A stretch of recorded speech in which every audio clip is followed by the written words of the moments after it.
This week's Piltch Point with Abram Piltch is proudly powered by Newegg.com. No matter what parts you're looking for to build your next computer or to fix what you have or to enhance an existing computer, Newegg will have it and oftentimes has the best price on it. Whether you're looking to build a PC from scratch or you're wanting to put a new SSD in an aging laptop or enhance the RAM in your current computer, Newegg is a great place to find those parts. And you can follow their deals, which I know they run all kinds of deals right now. They've got a really great Corsair power supply on sale today, a fully built gaming PC, and a 27-inch 1 millisecond computer monitor from Acer for $159, which is actually a pretty great deal. I might add them to the studio. Anyway, to find out those deals and all the other ones that are going on and to explore their lineup, you can go to piltchpoint.live/Newegg. So, Abram, this has been an interesting week for some gaming law, right? Yes. So, wanted to talk about a story that was fairly big this week. Our senior editor at Tom's Hardware, Sharon Harding, wrote a great story about why downloading ROMs, the legality of downloading ROMs. So, this week, if you keeping up with lawsuit news or Nintendo news, Nintendo sued a couple of major ROM sites for 100 ROM downloading sites for like $150,000 an incident, or I guess a title, right? So like, millions and millions of dollars, let's say, enough to bankrupt them. Obviously that brings up the question once again, what is the legal standing of ROMs? Now, just in case there are folks listening who don't know what we're talking about when I say a ROM, so the traditional definition of the word ROM means read-only memory, and there's ROM on your computer and all that. But what ROMs are in this context is they're RIPs, files, software that represents an old game cartridge or an old game disc. So, let's say you want to play original Super NES.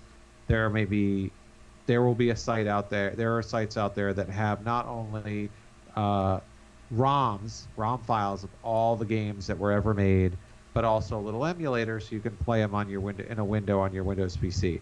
Or in a lot of cases, you can even play them on a Raspberry Pi with an emulator, or you could play them on your phone with an emulator.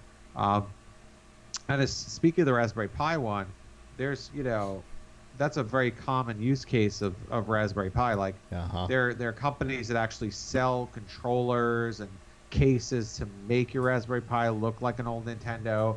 So, and it's not just Nintendo, I should point out. Nintendo made the news for suing folks this week, but old arcade games, that were in the arcade in the 80s, early 80s and the 90s. Yep. You can get Atari, Intellivision, ColecoVision, I'm sure, Sega Genesis, old game systems. You can get those games, and downloading them is these sites are hosting them for free. So Sharon talked to a number of intellectual property lawyers and to the Electronic Frontier Foundation, and the consensus is yes, it is illegal to host these files, and it's also illegal to download them, even if you own the cartridge somewhere in your basement. You still have that cartridge of Atari ET, and you want to play it on your PC.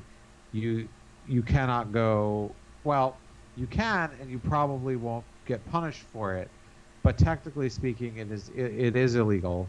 It is probably, unless that content has entered the public domain, which, newsflash, no almost no video game is in the public domain.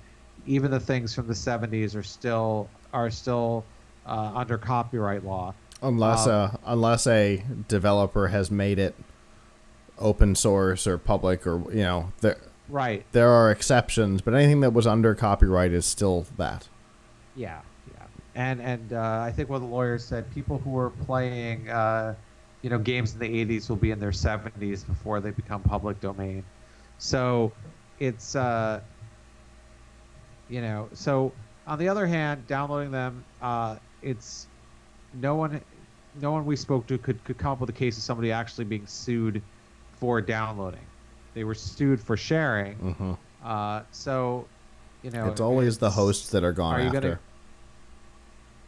Yes, but if you want to know whether what you're doing is actually legal or not, the general consensus is that it's not, even if you own the cartridge. Now, if you own the cartridge and you can somehow back it up yourself onto your computer, that may be, legal, depending on whether or not it's legal to defeat the copy protection, if there is some. But to download somebody else's copy of the game, even if you own it, is not technically legal.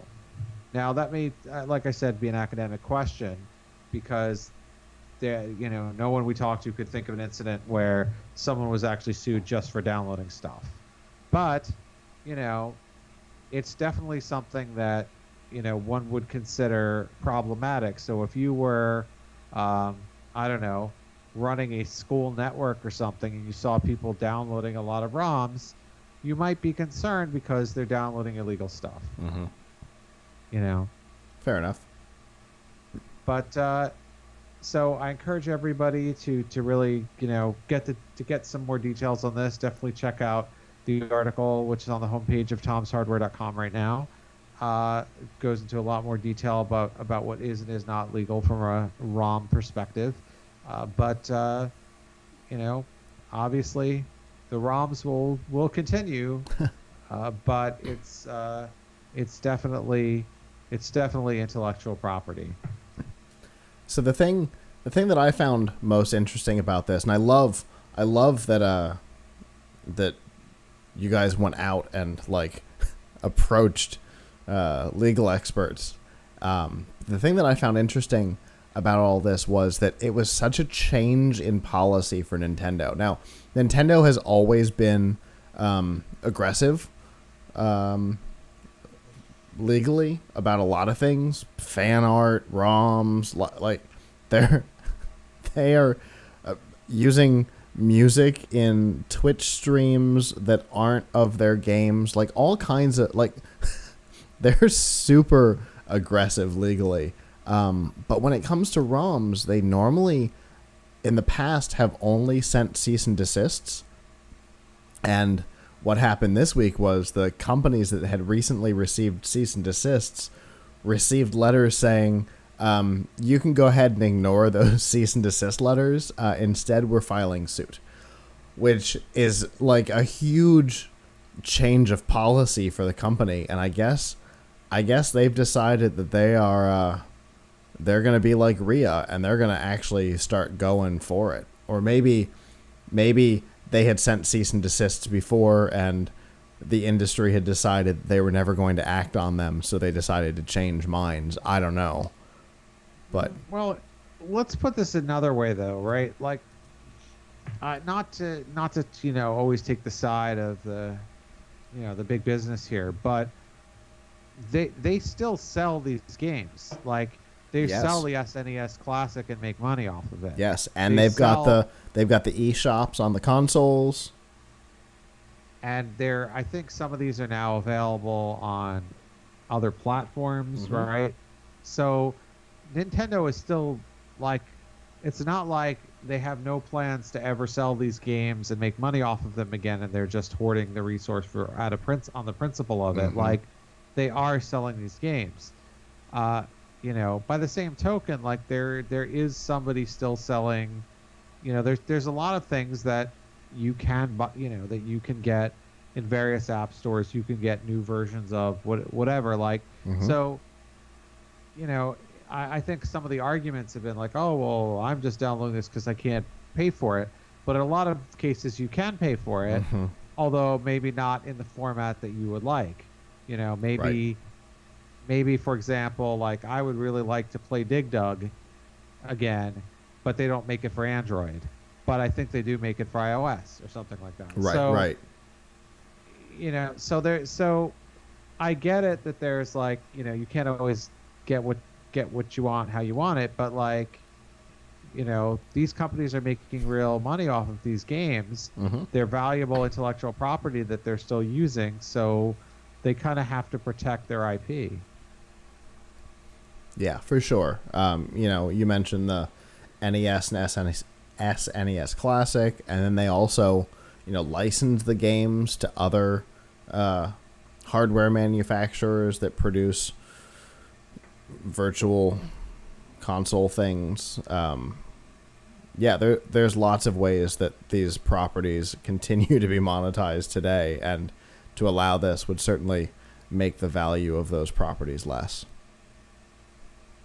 Yeah, now of course, even when there's something where I can't name a game off the top of my head where the company that made it is long defunct and as long ago defunct, they're, you know, like a really old arcade game from 1982 by, I don't know, Bally Midway, or they still exist, I don't know. Anyway, really old, you know, those rights have probably been sold to somebody. Absolutely. The chances of something like that just slipping from time are so slim. You know, when a company goes out, somebody waits until the value of the company is low and buys the assets out from under it. For these reasons in particular. I mean, the company that we call Atari today is not the company that was Atari. It was a company that literally bought the assets from the original Atari out of closure. So, and by the way, Atari has a really cool throwback console, and so does Commodore. I heard about the Commodore one. I had the Atari. I hope they've improved it since. I had the, what was it called? The Flashback. My wife got it for me one year for Christmas, and it was so bad that we had to return it after a day because it came with a controller that was infrared. So what? Like, yes, infrared, like your remote control. So like you couldn't use it. It was like unplayable, and you know, I hope that it's gotten better since then. That was like 2 years ago. So, but you know, the other problem that I had with it anyway was all the games were Atari brand games, no Activision games or anything like that. Yeah, they were basically just the old numbered cartridges. Yeah. Yeah, fair enough. Well, Avram, thank you for bringing this topic, because it was one that I found interesting this week, and I decided not to cover because of the one that we're going to talk about in just a minute. So it was between the two, so I'm glad that we were able to talk about this, and I'm really glad that your team like went to the extreme to go like contact legal experts for their positions. And you said that was on Tom's Hardware right now? Yes. So, you know, our new senior editor has been with us about a month. Sharon Harding really is good at doing these sort of feature reports, and when we give her assignment like this, it's like boom, she always gets like really good you know, sources on the phone and whatever. And what I really wanted to do when we were talking about the story is like, let's get to the truth about this, because there's a lot of rumors out there, people saying things are legal that probably aren't, and so we went to people who know about it. That's awesome. Well, we always appreciate the stories you bring and the detail that you brought on this one. Thank you for that.